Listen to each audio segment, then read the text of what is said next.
Bueno, plantean ustedes la revisión amplia, muy amplia de lo que llaman el legado de López Obrador y bueno, pues imposible imaginar un legado que terminó cuando terminó su gobierno, todo lo contrario, el legado está aquí y ahora a partir de iniciativas constitucionales que no se aprobaron en el gobierno anterior, sino en el actual. De manera muy directa estamos viendo cómo López Obrador dejó pues una suerte de guía que se está cumpliendo cabalmente y que tiene que ver con Ujú. asuntos tan trascendentes como los que mencioné antes de irnos a la pausa, Enrique. Reformas que están impactando y van a impactar a México de manera estructural, sistémica. ¿Qué dirías esencialmente de esto? Bueno, sin duda, efectivamente estamos hablando de eh, reformas que están llevando a un cambio de régimen político realmente, por la dilución de la separación de poderes, para empezar. Donde hay una reforma judicial que prácticamente deja pues endeble, muy endeble al Poder Judicial y lo somete a pues, a la esfera del Poder Ejecutivo y del Legislativo, que una reforma también de supremacía del Poder Legislativo sobre el Poder Judicial, cuando le impide que pueda revisar cambios constitucionales, por ejemplo, y que no puede echar para atrás ninguna decisión que haya tomado el Congreso, aunque sea inconstitucional, ¿no? Entonces, la desaparición de los órganos autónomos que garantizan derechos de los mexicanos, como el derecho a la información pública, el derecho a la protección de nuestros datos personales, eh, se oficializa, digamos, la prisión preventiva prácticamente, se amplía en contra de la Comisión Interamericana de Derechos Humanos, de tal suerte, Carmen, que lo que estamos observando, junto con otras reformas, ya no es solamente la lucha que se había dado a lo largo del sexenio de López Obrador, sino, como bien mencionas, algunas de esas reformas se alcanzaron a aprobar en los últimos días del gobierno de López Obrador y ahora en los primeros de Claudia Sheinbaum. De modo que ese cambio de régimen que era de facto en el pasado, hoy me parece ya es de jure.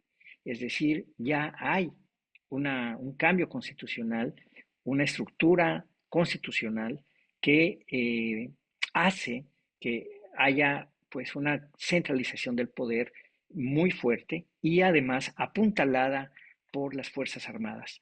Cuando se le da tantas atribuciones a las Fuerzas Armadas, cuando se permite que se involucren en cualquier tipo de actividad, sea, vamos, de origen civil, lo cual, vamos, cambió por primera vez, imagínate, desde 1857, aquella constitución liberal de 1857, estableció la división entre el poder civil y el poder militar.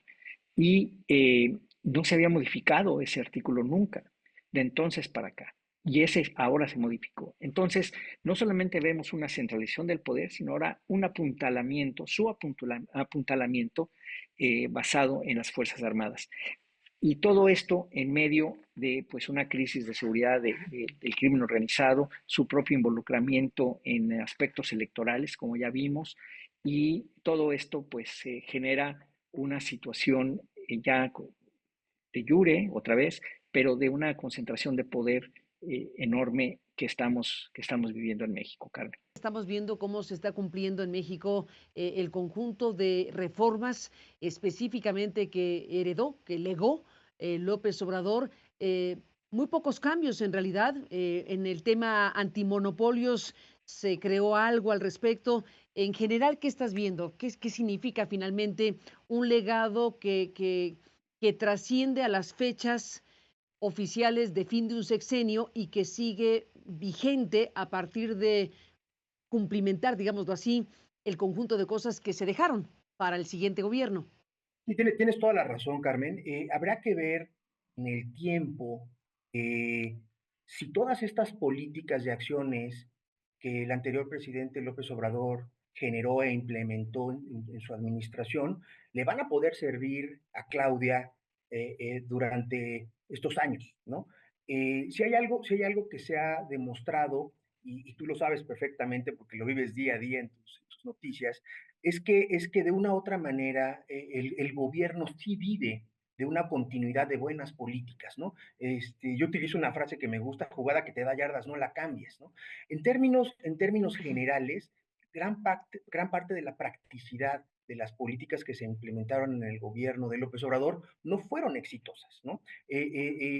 Digamos, la austeridad derivó en una caída del 40% de programas sociales, por ejemplo, en la colonización de las instituciones a través de recortes presupuestarios y nombramientos partidistas, eliminó completamente la independencia del INE y entre otros de la CNDH y desapareció otros tantos como el INAI, por ejemplo, ¿no?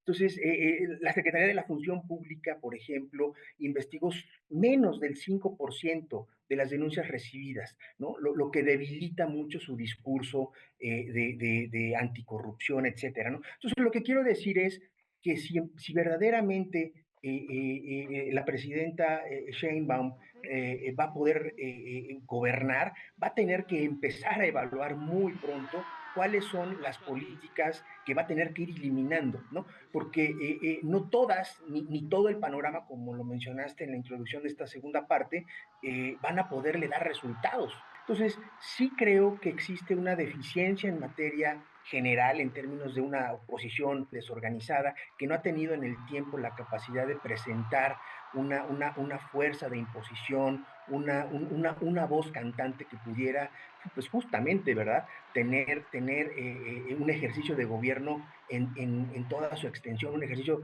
democrático en toda su extensión, que pudiera ser parte de este gobierno, como lo mencionó Enrique y tú en el inicio, pues se ve prácticamente una complicidad desde el gobierno con el poder legislativo, en donde puramente se están dando pie y cabida a todas aquellas, primeramente, legados, por decirlo de esta manera, tocando el nombre del reporte, pero también herencias que dejó Andrés Manuel López Obrador, justamente para poder darle la continuidad. Creo que la pregunta importante es hasta cuándo y hasta dónde va a poder alcanzar la presidenta sostener esta liga para poder verdaderamente empezar a desafiar los retos que se están viviendo día a día en el país, Carlos.